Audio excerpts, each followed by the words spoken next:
In 2021, the Pacific Conference of Churches purchased the 52 acres that became the Lomana na Vulagi Eco School and Farm, a practical step towards modeling sustainable, organic, and economically viable farming for churches around the Pacific region, a self-sufficient classroom welcoming students from all over the Pacific to learn, contribute, and practice.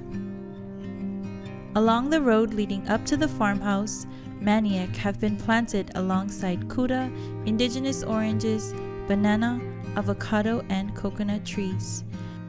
Fridges left here by the previous owners will be converted to keyhole farms, a concept from Namibia where raised beds are created in order to make gardening and eco-school lessons accessible to the elderly and persons living with disabilities. A small farmhouse has been erected where PCC staff and their family have become the first residents in this piece of paradise. Overlooking the islands of Naigani and Makungai on the horizon, this will also be the site of PCC General Secretary's office away from the noise and bustle of Suva City. Being one of the few spots on the property with internet connection, the trees directly opposite the General Secretary's office will offer shade to the Eco School. Medicine, history, and traditional applications of indigenous plants, herbs, and trees will be taught, a sanctuary for native Pacific flora. Just up the road from these sites, the silence is overtaken by the low rumble of the excavator's engine, clearing the land that will become vegetable beds for the farm.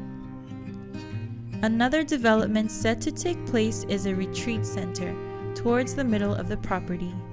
This will be a dormitory housing regional and international students coming in to take part in the Eco School curriculum. The first few blocks in a large-scale piggery have started to take shape. These pigs will not only be sold, but the runoff waste from these blocks will contribute to an ethanol production plant. Apart from the solar panels around the planned developments, the piggeries and plant will offer a secondary energy source for things like cooking gas and water heating. Over the next 4 years, Lomana na Vulagi will be going through 10 phases of development. Phase 1 of the Vulagi Development Plan will see additional pig pens built and the introduction of beehives for an apiary. In the beginning of June, yams will be planted and the first road project will be undertaken, linking the main road to the farmhouse, piggery, and cattle paddock. Phase 2 will see the construction of a classroom for the Eco School and the initial retreat center for PCC staff. Introduction of poultry and a small processing facility for eggs and poultry will be built, and the second road project will be undertaken, linking the cattle paddock to the forested area at the northern end of the property, giving visitors vehicular access to the entire property for the first time. In Phase 3, the third piggery unit will be built and begin production of pork for external sales and gas for sale to staff at the PCC and civil society organizations. A nursery will be purpose-built for a horticulture project designed specifically for women, church groups, and people with disabilities to plant flowers. Road Project 3 will involve the rehabilitation of existing roads and upgrading of the water reticulation along the route to ensure adequate supply throughout the year at strategic points of the farm. Phases 4 to 8 will see the construction of dormitory facilities, increasing capacity to hold retreats, conferences, youth camps, trainings, and other events on site. Additional poultry facilities will be built to increase chicken and egg production with the possibility of the introduction of ducks for meat. Phase 4 will also see initial production of organic fertilizer, and the first long-term crop, yangona, will be harvested.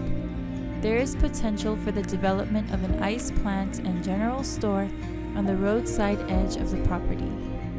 During phases 9 and 10, construction of a retreat center for 40 people with the necessary amenities will commence. All energy needs will be sourced from solar panels or biogas. The facility will have provisions for disabled access, including bathrooms, toilet, and dining facilities. This project will open Lomana na Vulagi up to regional and international visitors and showcase the farm as a way that other organizations can encourage and practice responsible stewardship. Hopefully leaders from around the Pacific and people who are interested in this way of life can come and see what's happening. Allow them the time to reflect on nature and what they can do in their own churches, in their own countries, about creating similar places of learning and reflection and of rejuvenation of people and the environment. Ultimately, we want this to be a place where young people of the Pacific can learn about how to do things better.